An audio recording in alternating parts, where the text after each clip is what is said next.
Okay, so in this exercise, we're going to again use branching to make a decision as to whether or not someone would qualify for a particular loan. And so I've outlined two different ways for someone to be approved for this loan. Either they have worked at their current position for over 5 years and have a salary of over $35,000, or alternatively, they could be at their current job for a couple of days. As long as their yearly wage is $60,000, then we would approve them. And if it doesn't meet either one of those conditions, the applicant would be denied for this, car loan or house loan or whatever it might be. So we're going to write a program that asks the user for their salary and the number of years they've been at the current job, and then simply reply back with an answer about the loan. So let's sketch this out a little bit. Sometimes it's helpful to think about a program in terms of a flow chart. So we're going to have an input step coming up first, and then once we have, so we can put here years and salary will be entered by the user, and then we've got a series of questions, right? So is it over 60? If yes, then we're approved. All right, then it's okay. Otherwise, we have another question. It's actually a compound question. Is the years over 5 and the salary greater than 35? And again, if yes, we'll approve, and if no, we have to disapprove or we cannot approve the loan. So I'm starting with this flowchart because once you diagram something like this is actually very easy to turn into a series of if and else clauses. So an if clause, certainly we can code up the outcome of printing out yes, you've been approved fairly easily, and then the no part and the else part of this could then take on the next question and can contain the next question. And if we break down a flowchart like this, each and every question point will just go into a standard for loop. So let's switch over to the code. And again, this is going to be years and salary are going to be in floats. So years, how many years have you been at your job? Float input.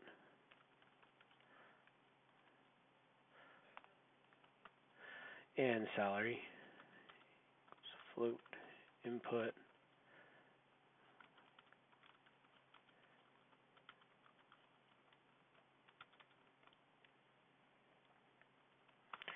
And now we can write our branch, right? So we can say if salary is greater than or equal to 60,000,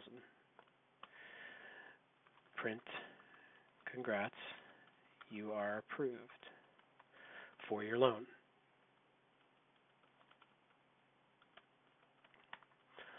Else, and now we have the second part of that if statement, right? So, or that second part of the branch. So we've covered the else over here. Now we have the if part here, and now we have the else. And we can almost just look at this as a kind of a completely independent part of the program. Right? It's a completely separate conditional piece.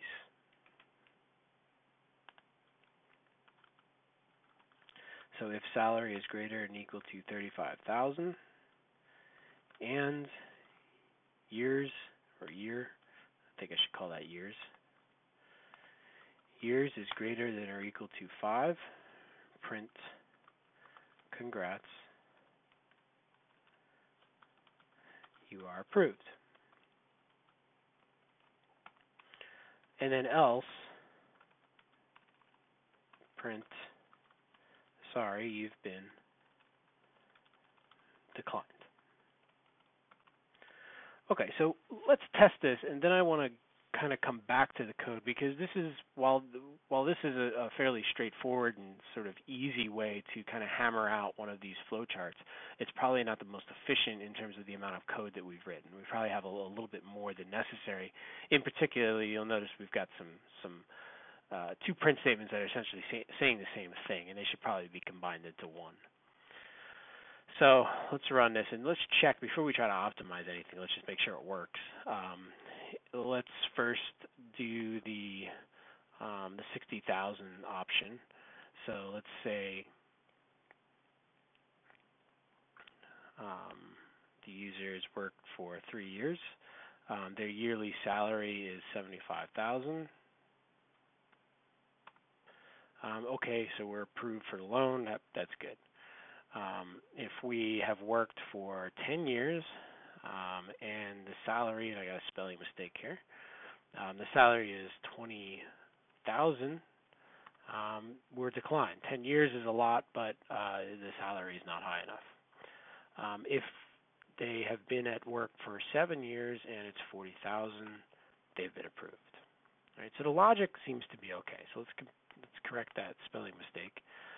But let's look at this a little more closely. First of all, I can clearly combine this. This else followed directly by an if is exactly what an elif clause really is supposed to be. So my first step, even though it's not going to change anything at all about the output, is to take that if and else and now merge it together. Right? And that's going to give me the same result. And I should, just make sure you run it again. Nothing's drastically different. The next part, though, is that notice that depending on why you've been approved, you're going to get a slightly different printout. And I could say, well, we'll just copy it, right? I could take it and copy it. Probably want the printout messages to all be the same, but copying is never a great idea, right? And so we can take this a step further, actually, and combine the salary greater than 60,000 with this statement. So we could say salary greater than or equal to 60,000, or salary greater than or equal to 35,000 and years is greater than 5. By the way, we don't need to do these parentheses. We could if we wanted to. The AND operator is of higher precedence than the OR. So of the 3 Boolean or the 3 logical operations, these are going to be evaluated first, and we're going to come up with a true or false value. Now I've actually taken that entire program and I've converted it down to really just a couple of lines, only in 7 lines of code.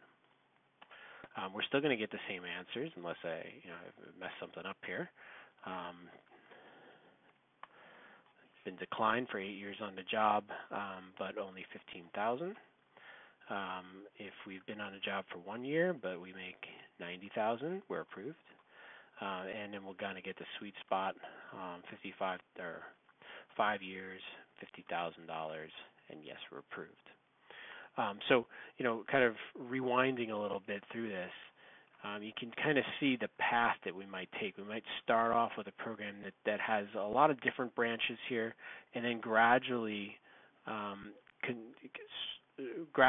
of condense it. First to get the elif, and then eventually to combine the two branches entirely. And this is hopefully what you would arrive at as your completed program.